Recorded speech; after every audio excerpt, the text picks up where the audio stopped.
Feeling good. So let's get started face down, everybody. We'll go face down, grab onto the foot, pull that heel toward the glute, and hold. So a lot of longer holds today. We'll go at least a minute. Some of these we might even go longer, but let's go ahead and start with this. Grab onto that foot, pull the heel toward the glute. Keep your abs tight in order to flatten out your back. And then also keep your glutes tight. So we're pushing the hips down to the floor.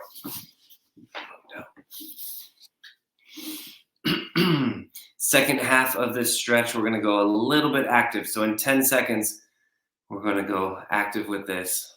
Imagine like you're trying to now straighten out your leg, right? So your arm's going to straighten. Imagine like this leg is trying to straighten. You're engaging the quad to do it. Now relax and pull into that stretch more. We just tricked our quads into relaxing more. Let's do it again. Imagine like you're trying to straighten your leg. It's getting very active right there in the front of the leg, and then relax, pull with the arm. And one more time. Active with the quad. Imagine like you're trying to straighten out that leg and go back to that quad stretch. And good. Let's switch to the other leg. Grab onto that foot.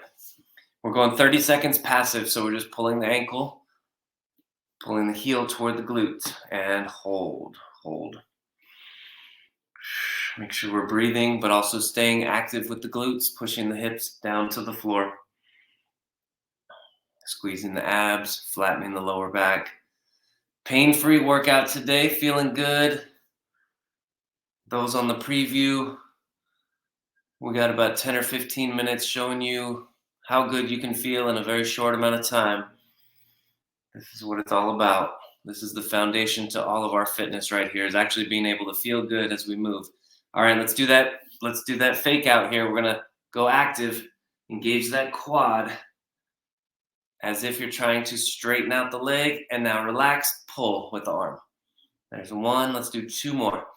Engage the quad as if you're trying to straighten it out and pull.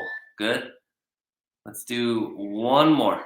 Engage as if you're trying to straighten it out, getting it very active, and rest and pull with the arm and relax. Good. Okay, let's flip over onto our backs. We're going to go into a frog position. So that's here on our backs. Bottoms of the feet are together. Let the knees drop out to the side. And then we're just going to relax here with the lower body. No movement with the lower body. Upper body, let's go into a pullover. So you're going to interlace your fingers. And then we're coming straight up overhead. So the leg position is going to put the lower back into a little arch. And that's going to give us some opportunity to get that extension throughout the upper back. This one should feel good.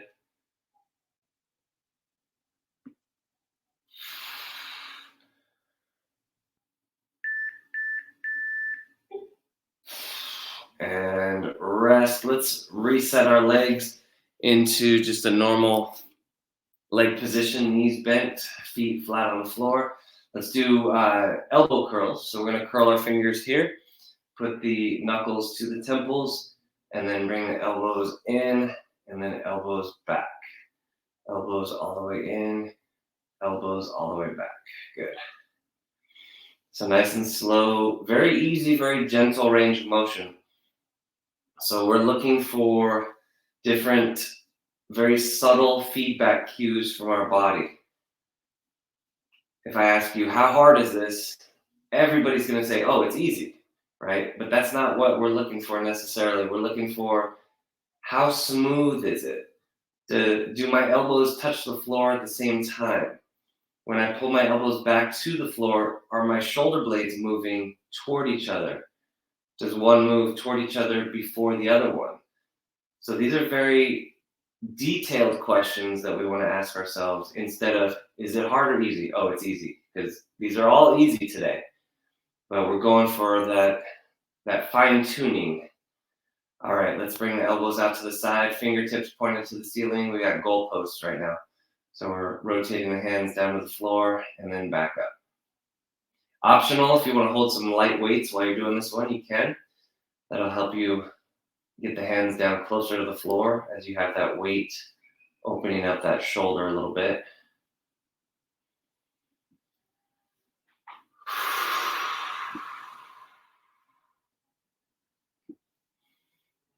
Now, one option, if you do want to get a little bit active with this one, you can go into a 90-90 position, bracing with your abs, your hips, and your thighs. So that's an option as well, or you can just relax. It depends on how much work you're doing on your own, right? If you're lifting weights, if you're hiking, you're running, you might want to use today as just a recovery day. On the other hand, if you want to get a little bit of core, you can do that too. All right, let's have the hands on the floor, right in that ending position. We're gliding straight up overhead and then back down. So glide all the way up and then back down. Brushing the back of the wrists on the floor, the elbows, the back of the shoulder. And same thing here, asking ourselves more detailed questions, not just is it easy or hard, but where do I feel it? What part of my arm is not touching the floor?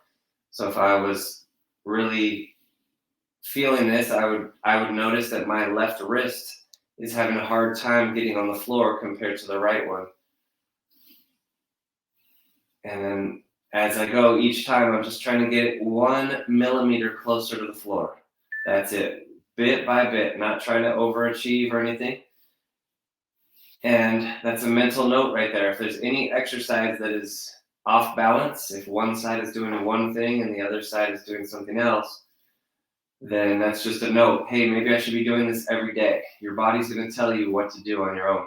Okay, let's go arms out to the side. We have chest flies. So similar to the elbow curls, we're going to bring our arms toward each other, touch the elbows together, the wrists and the palms, and then bring it back. So all the way in, all the way back. And then same thing here. When we get back to the floor, we're trying to touch the wrists to the floor, as well as the back of the hands and the elbows.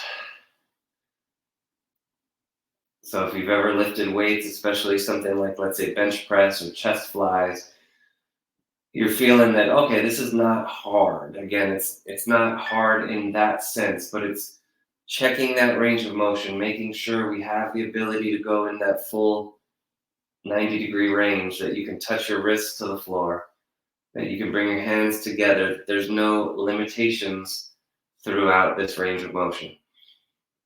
Okay, and rest. Let's go pull over. So interlace your hands out in front. There's 3 options here. So option 1 is your hands are interlaced and you're going up and down like this. Option 2, grab a light to moderate weight and you can hold it between the hands just like that. And then option 3 is do that with leg raises. So 90-90, raise your arms up as you lower your legs down and then come back to the starting position just like that. So up to you. 3 different pullover options. It's Feel Good Friday, so I'm going option 1 probably on all these exercises today. I'm not going to be pushing it today.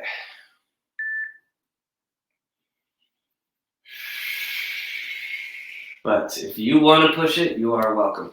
All right, let's go on your side. And we're going to do an upper spinal floor twist. So this is going to be one of our longer holds. Let's go 90-90 with the legs. So you have a 90-degree angle with the knees, 90-degree angle with the hips. Take your top hand up all the way over. And as you twist, or as you bring the arm over, you're going to be twisting the torso. So use the weight of the arm to get that twist. And just breathe. Every time you breathe out, that's when you're going to feel that drop. The arm is going to drop a little more. You get a little bit more of a twist. If you want, you can use a light weight. You can hold a light weight in that hand. Up to you. Good time here to focus on your breathing. So big deep breath in. Again, you're creating a little bit of tension there when you breathe in, and then when you breathe out, let it out. Good, good, good. We want to get good at being able to relax our muscles. Those muscles can only do 2 things.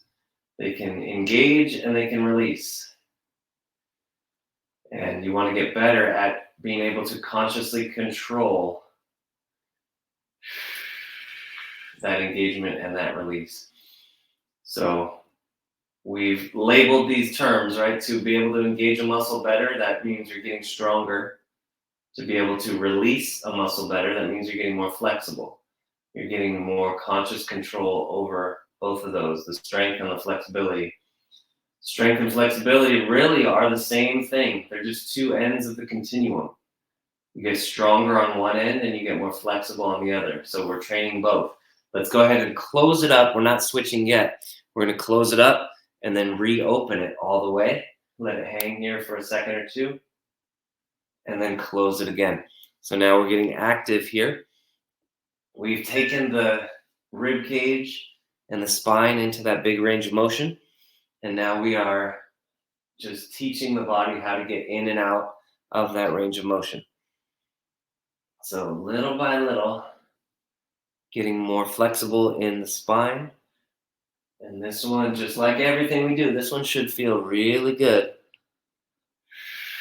If it doesn't feel good, or maybe the end of the range of motion feels tight, you can always shorten that range of motion. You don't have to try to make this a huge range.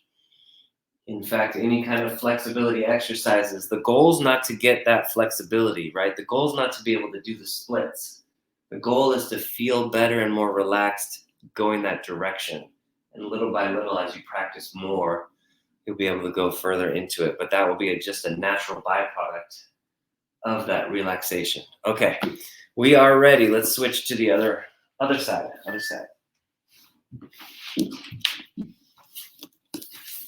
All right, so we are on our side. We are in 90-90 with the legs. So that's 90 degrees with the knees, 90 degrees with the hip. We're going up and over and hold. Remember, this is a long hold. When you first start, you might have that residual tightness from your day-to-day activities. But the spine and all the muscles around the spine, they're just like any other muscles. If you don't move them, they will get tight and you'll lose the ability to move the spine. On the other hand, if you practice this every day, just little bits at a time, you will regain that ability.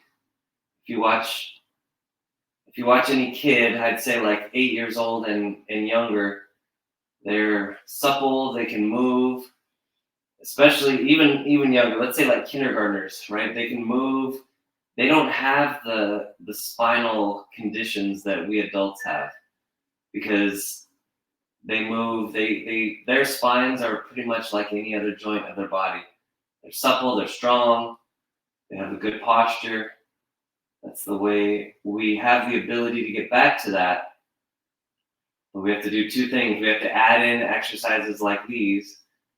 And some of us need to subtract some of the other things we're doing. Maybe we're lifting weights that are too heavy, right? Weightlifting is great, but we can't go too heavy too quickly. Or maybe we're doing too much sitting, or maybe we're stressing too much. Those are the things that we want to take out of our lives slowly. All right, let's make this one active.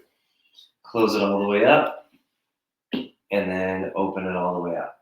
So again, it's an active range of motion, but it's an easy active, right? Don't force this. When you get to the end of your range, stop there and come out of it and go back. Yeah. Go to the end of your range, stop, and go out of it.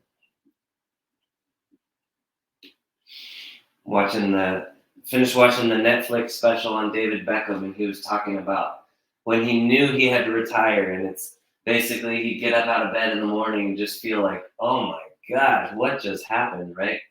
When you're 25 years old, you can recover, and it's just one of those things. As we get a little older, we can still do a lot of the same things that we did when we were younger. We just need to be aware of our recovery in between. We need to be a little bit more active and deliberate about that recovery. We can't just go. We have to go and then stop, and then go and then stop. All right, let's go cats and dogs. Hands and knees.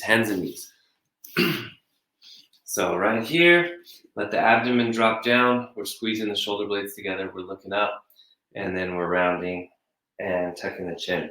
Those of you on the short workout today live on YouTube or Facebook, that will be it for today. If you want to join the full workouts, healthintherealworld.com. You can get a 30-day trial of these 1-hour workouts 3 days a week. Otherwise, we'll see you on Monday, 8 a.m. Pacific time for another workout. So great job, everyone. Those of you staying with us, we got 30 more seconds of the cats and dogs. We'll go here a little more. David Beckham was an excellent doctor.